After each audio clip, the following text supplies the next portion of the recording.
In the dead of night, over the Red Sea, the pilots of a Boeing 737 are fighting for control of their aircraft. But with each passing second, their situation gets harder and harder to understand. Is there something wrong with their plane, or their instruments? Or is it something else entirely? They only have seconds to find out, as behind them, 135 passengers hold on for dear life. What you're about to watch is a story as baffling as it is controversial. This is the story of Flash Airlines Flight 604.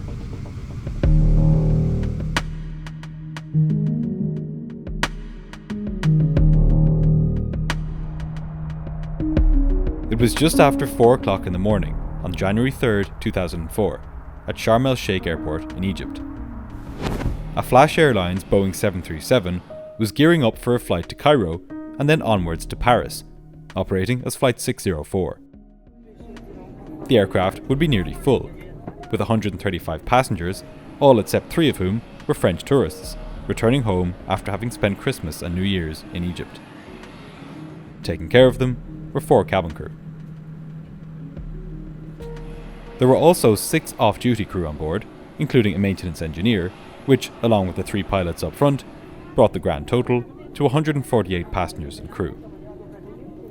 The passengers had a long day of travelling ahead of them. The journey to Cairo would take just over an hour, while the journey from there to Paris would take another 5 hours.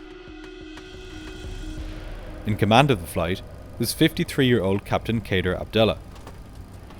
Kader had only recently become an airline pilot, having spent the majority of his career with the Egyptian Air Force as a fighter pilot, military transport pilot, and also as an instructor. He had joined Flash Airlines the previous year. Most of his flying time, therefore, was in a very different environment than the one in which he now found himself. Of his more than 7,000 flying hours, just over 400 were on the Boeing 737. Captain Kader was described by colleagues as being disciplined, cheerful, and always well prepared for flights. He was said to have good relations with other pilots, and was attentive in his work. He did not suffer from any known health issues, and those who flew with him in the military said that as an instructor he listened well, had no problem asking for information from those around him, and that he did not exercise unnecessary authority due to his rank. That last point would become important on this night, because sitting to the captain's right was a much more junior pilot, 25-year-old First Officer Amr al-Shafi. Unlike Captain Kader, al-Shafi did not have a military background. Instead, he had jumped straight from light training aircraft onto the Boeing 737. By this point, 2 years into his career with Flash, he had just short of 800 total hours flying time, around 250 of which were on the 737. Al-Shafi showed a normal progression during his 737 training, with no reported problems. Despite this, he was, in every relevant way, very much the junior of the man sitting to his left, a fact that would be hard for him to ignore. Sitting behind the 2 operating pilots was a 3rd flight crew member, 42-year-old Ashraf Abdel Hamid. Hamid had gotten his pilot's license in Canada before going to the United States, where he flew Learjets for a number of years, amassing around 4,000 total flying hours. Now, he was training to be a first officer on the 737 at Flash Airlines. He would be an observer on this flight, using it as an opportunity to get accustomed to the standard callouts and procedures that he would be using once he got started. The actions these men would take on this night would soon become the subject of intense scrutiny. The aircraft being used for this flight was an 11-year-old Boeing 737-300. And for a plane which wasn't really that old, it had a rather colourful history. Less than 2 years before this night, one of its engines caught fire on a flight to Italy, forcing the pilots to make an emergency landing. Just 2 weeks before that incident, in October of 2002, Switzerland's Federal Office of Civil Aviation performed an unexpected inspection of the aircraft while it was parked up at Zurich.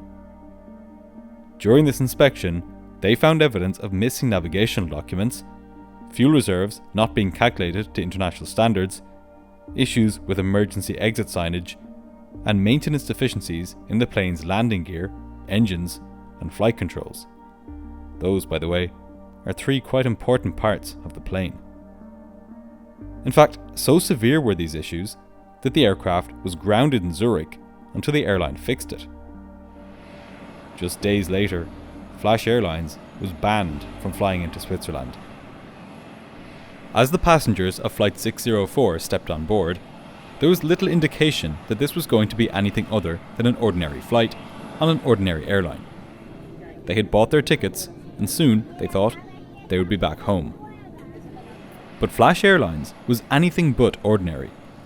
In fact, even on this very flight, the engineer travelling on board came into the cockpit and the captain queried him about something that was wrong with the plane. Probably Amir made a heavy landing, joked the jump-seating pilot. We don't know what exactly the problem was because, in true Flash Airlines fashion, no copy of the tech log was kept at the airport. The only record of the plane's maintenance status was on board. But in any case, the flight was deemed safe to depart. As the pilots were going through their pre-flight checks, a brief conversation took place which gave an insight into a dynamic which would play out shortly after the plane took off. The captain told his colleagues about an interaction he had had with his first officer the previous evening, on the way into Sharm el-Sheikh. Yesterday we were coming at dusk and the sun was 2-2. I felt I could hardly see the runway and he was already saying, "In sight." "What in sight? This is not in sight. Never say in sight when you're entering like this." Then he continued, "I'm unable to raise my eyes and he says, 'In sight?' Where in sight? If I can hardly see it and he says, 'In sight,' how?" He laughed. The other men laughed too.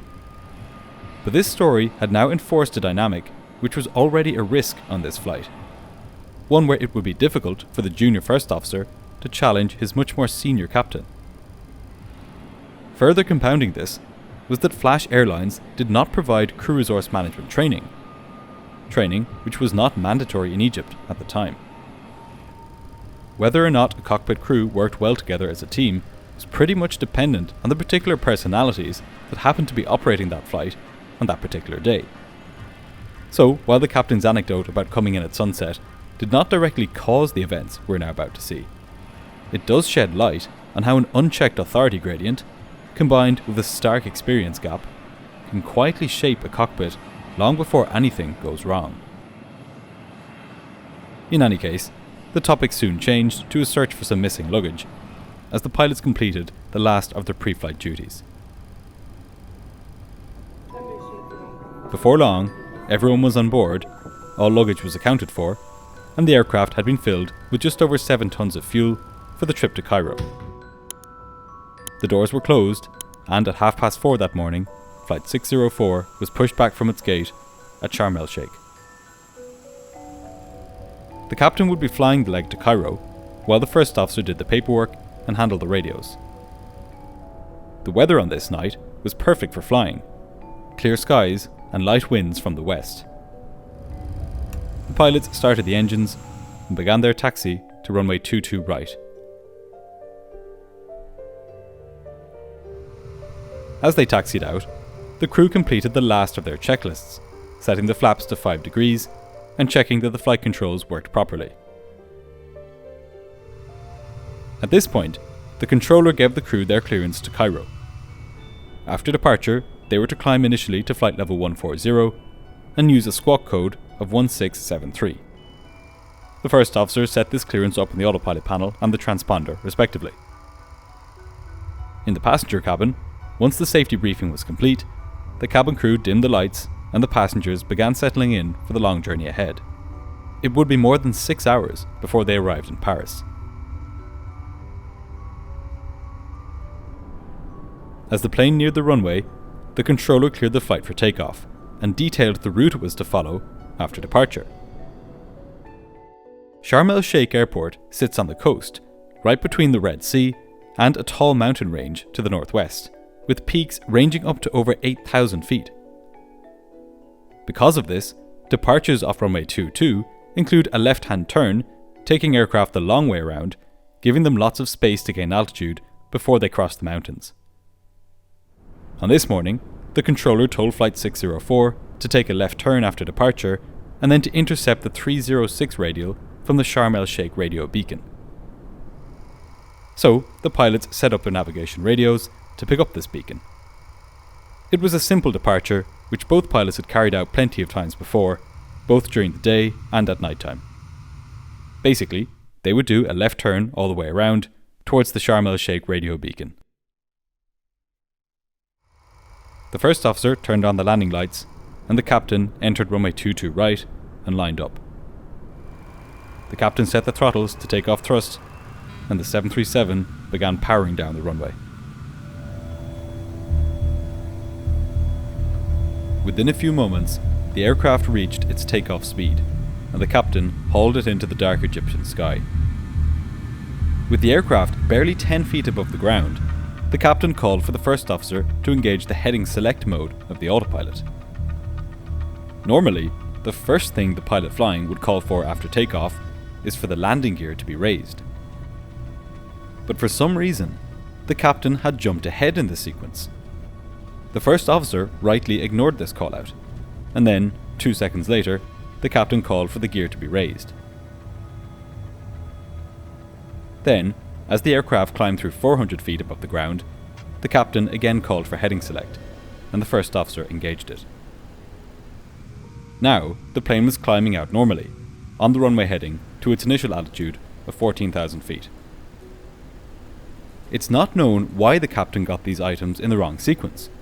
Calling for gear up immediately after liftoff is an almost reflexive action for pilots, drilled in by thousands of repetitions over the span of years, and in this captain's case, decades. The fact that on this night, the captain got his calls out of sequence is a small anomaly, but it hints that something was not quite right with his mind on this night. More evidence of this will emerge as the flight progresses, but a prime suspect here is fatigue. As the captain got airborne on this night, he was doing so in what is known as the window of circadian low, the time between 2 a.m. and 6 a.m. when human performance is at its weakest. Reaction time is slower, concentration is reduced, hand-eye coordination is worse, and there are more memory lapses and slip-ups, even for routine procedures. On top of this, the captain had done 3 flights in the past 24 hours. While his busy schedule was legal, it's hard to imagine that these factors combined would not have resulted in him operating at less than his peak on this night. And that goes a long way towards explaining what we're now about to see in these next few crucial minutes. As the aircraft accelerated through 1,000 feet, the captain called for the flaps to be brought from the takeoff setting of 5 degrees up to just 1 degree. The first officer did this, and shortly after, the captain began a gentle turn to the left, announcing left turn as he did so. A few moments later, the first officer let the captain know that his airspeed had now built up to the point that he could retract the flaps fully, which he then did. Now the gear was up, the flaps were up, and the plane was in a climbing left-hand turn, just as planned. Right on cue, the captain called for the after-takeoff checklist. But for some reason, the first officer didn't respond. One possible explanation for this is that the captain was not wearing his headset. We have no way of knowing this from the information available to us other than a throwaway comment on page 1121 of the final report. But if this was the case, in the noisy cockpit, it would have been much harder for the first officer to hear him, and for him to hear the first officer. And it would explain some of the other confusing events, which would soon unfold. So, for now, the captain continued his left-hand turn, and the after-takeoff checklist went uncompleted. And unstarted, in fact. As the captain turned the plane to the left, away from land, any external references to the horizon disappeared. Outside the windscreen was pure blackness. January 3rd, 2004 was a moonless night, so both the sea below and the sky above were black. In these conditions, the most important instrument in the cockpit was the attitude direction indicator, this instrument here. This was the only way by which the captain could tell whether the plane was pointing up or down, or banking left or right. How it works is quite intuitive. The brown represents the ground, while the blue represents the sky. Where they meet is the horizon. The aircraft symbol is superimposed on this, with this representing the left wing, this representing the right wing, and this square representing the plane's nose. For redundancy, there was one for the captain, one for the first officer, and one backup in the middle. So, at this moment, the plane was pitched up, its nose about 10 degrees above the horizon, and it was in a left-hand turn. But something strange was now beginning to happen. The captain was gradually rolling out of this turn early, levelling the wings on a southeasterly heading, still far from the northwesterly heading he was supposed to roll out on. At the same time, he was pitching the plane up, almost to 20 degrees above the horizon. This was well above the 12 degrees or so that would normally be needed during this stage of flight. Either the captain was not paying attention, or there was something not quite right in how he was interpreting the information in front of him. There are a number of different explanations for why the captain rolled out early. Some have suggested that he was trying to widen the turn, ensuring that he would cross the radio beacon at an appropriate altitude. Others have suggested that he may have mixed up his initial cleared altitude of flight level 140 with the heading of 140. Another possibility is that he became spatially disorientated, as this rollout onto 140 coincided with him passing over the coastline and losing sight of the lights on the ground.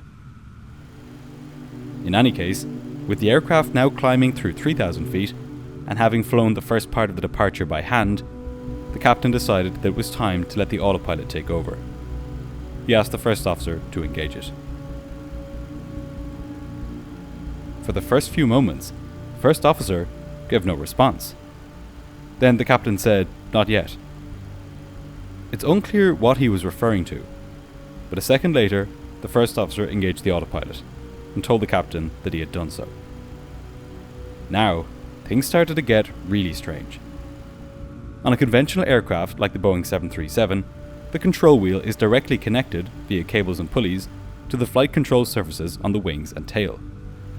So, when the autopilot is in control, moving the control surfaces, this movement is visible on the control wheel itself. Here's a video from the cockpit of a 737 in cruise flight, with the autopilot connected. As the plane flies through turbulence, the autopilot is making small corrections to keep the plane flying straight and level without any inputs from the pilots. So, naturally, when a pilot engages the autopilot, they are supposed to relinquish their grasp on the controls, allowing the machine to do its work. But for some unknown reason, on this dark night over the Red Sea, when the captain of Flight 604 engaged the autopilot, he continued holding the controls. And more than that, he began holding them to the right.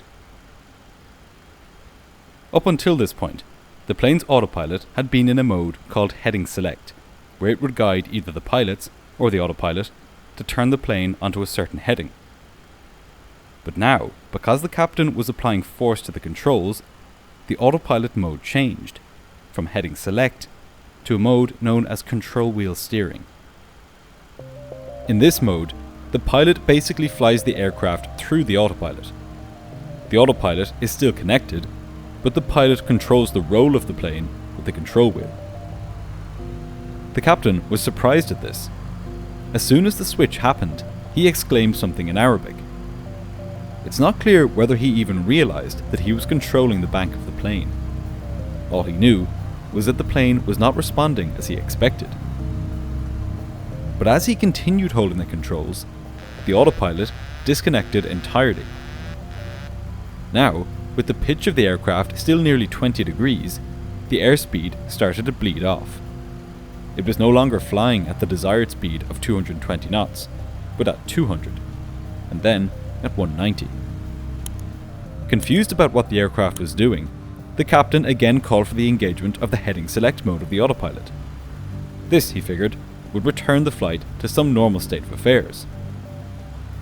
The first officer engaged the heading select mode, but the autopilot itself remained disconnected. By this point, the aircraft was climbing through 4,000 feet. It had only been 2 minutes and 10 seconds since takeoff.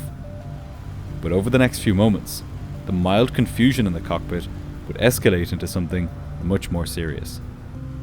And here is where we get into some controversial territory. Flight 604 now began a slow roll to the right. Egyptian investigators would put forward several theories for what had caused this, including a jammed cable, a problem with the aileron trim, and a problem with the autopilot. However, no evidence was found that there was anything physically wrong with the aircraft. The American and French investigators focused on a much more simple and more human cause. In the middle of the night, tired from a demanding flying schedule and with nothing to see out the window, they proposed the captain fell prey to a long understood threat of night flying: spatial disorientation. His inner ear was sending signals to his brain, telling him that he was either flying level or turning to the left, when in fact he was beginning to bank to the right. It's hard to overstate how convincing this sensation is. What could be more obviously true, more immediate, than what your body is telling you? Such signals don't demand any thought, interpretation, or any questioning. They're simply taken at face value, as much as sight or sound is. In the captain's head, he knew, as much as it's possible to know such a thing, that he was turning to the left. But something was happening. His plane appeared to be behaving strangely. The autopilot had clicked out, seemingly of its own accord. And now, for some reason, the plane was banking further to the wrong side. "See what the aircraft did?" the captain asked. The plane was now banked 12 degrees to the right, and continuing to bank more as it climbed. However bewildered the captain was, his first officer could see exactly what was happening. "Turning right, sir," he said. To him, it couldn't have been more obvious. Not only was his ADI showing a right-hand turn, but his control wheel, which was mechanically connected to the captain's, was also being held to the right. So puzzled was the captain, though, that it took him 3 full seconds to respond to the first officer's prompt. The first officer repeated himself. But the captain's confusion only deepened. He was caught completely off guard. His body was clearly telling him that he was turning left, just as he had planned. Yet here was his first officer telling him that the opposite was true. Given his confused state of mind, the stress he was now under, and quite possibly fatigue from the cumulative effects of poor sleep over the previous days, the captain may have reverted to a much earlier time in his flying experience, when he flew a Russian-made MiG fighter jet. He had around 1,000 hours on this jet, more than he had on the 737 as it happened, and it made up much of his early jet experience. The reason this is important is that on Russian aircraft, the ADI works the other way around. In Western-built ADIs, like that on the 737, when the plane makes a turn, the aircraft symbol here remains static, while the horizon moves. So if you're used to this representation, and at a quick glance you see the horizon sloping off with the left side low, you instinctively interpret that as the plane turning to the right. On the other hand, on Russian-built aircraft, the horizon stays static and the plane symbol moves. So a right turn in a Western aircraft looks like a left turn in a Russian aircraft. The two instruments are saying the same thing, but in very different ways. As humans, when we're stressed, we often simply go back to the first way we learned something. This is the way that's most deeply ingrained in our brain. It's been said that in emergencies, pilots don't rise to the occasion, but fall back to the level of their training. Now, on this dark night over the Red Sea, it's possible that that's exactly what happened to the captain of Flight 604.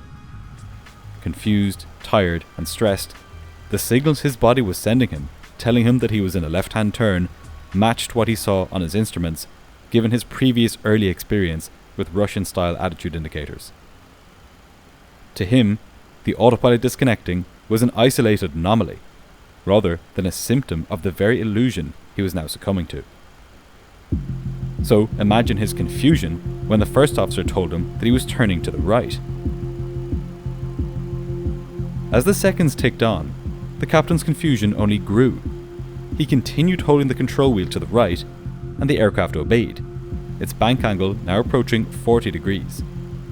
This is much steeper than what is typically done on passenger jets, and this alone should have prompted him to level the wings. But given that he didn't do this, it was now time for the first officer to step in. He had already pointed out that the plane was banking to the right, and that was met with total confusion. Now, a more direct approach was required.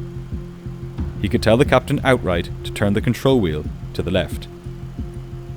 But just then, the captain realised that whatever he was doing wasn't helping the situation, and he said, "Okay, come out." He returned his control wheel to the neutral position, and the roll stopped. The plane was now banked at about 40 degrees to the right, and it was in a sharp right-hand turn, just passing through a southerly heading. It had now climbed through 5,000 feet in altitude. This was a crucial moment in the flight. The aircraft was now very clearly in what is known as an upset condition. That is, an unintentional deviation from normal flight parameters. Many airlines provide what is known as upset prevention and recovery training as part of their training syllabus. This gives pilots both the theoretical knowledge and practical skills to avoid getting into such states, and, if they find themselves in them, to get out quickly and safely. However, much like with CRM, this training was not mandatory in Egypt at the time, so Flash Airlines didn't provide it for its pilots. But in this case, what was needed to save the plane was not some heroic display of flying skill. All that was needed was for the first officer to announce that he had control and to simply turn the plane to the left and reduce its pitch altitude. Here's how long that would take to do. But that's not what happened. Instead, still unable to build a true picture of the aircraft's orientation, the captain again began rolling the plane further to the right. Still deferential to his much more experienced captain, the first officer simply called out, "Over bank," without taking control of the aircraft. The plane was now banking more than 50 degrees to the right, closer to being on its side than right way up. With this, the altitude peaked at 5,600 feet, and then the plane began dropping. The captain was now so confused that he began reaching at anything he could to right the plane. But he stopped short of handing control to his first officer. Instead, he called for him to engage the autopilot. But autopilots are not built to save aircraft from these kinds of situations. They're no more able to recover a plane from an upset than a car's cruise control is able to prevent a collision. So, as soon as the first officer pressed the autopilot button, it immediately disengaged. The plane continued rolling further and further to the right, and the nose dipped well below the horizon. The 737 was now diving towards the sea, picking up speed rapidly as it did so. The third pilot, sitting horrified in the jump seat, was in a clear position to see what was happening.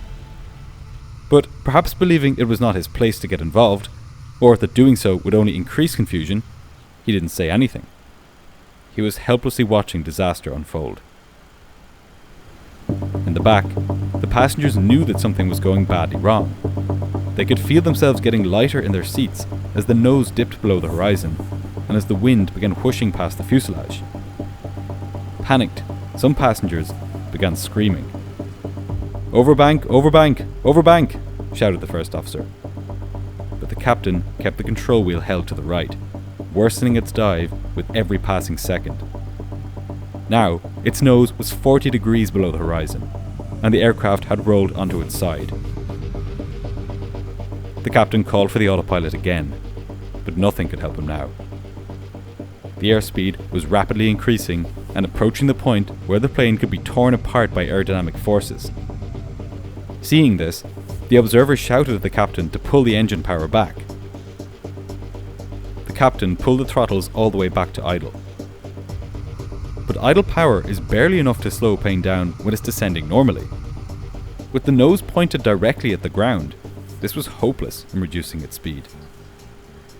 Far more important than the speed was for the wings to be levelled and for the plane to be pulled out of its dive. And now, finally, that's exactly what either one or both of the pilots began doing.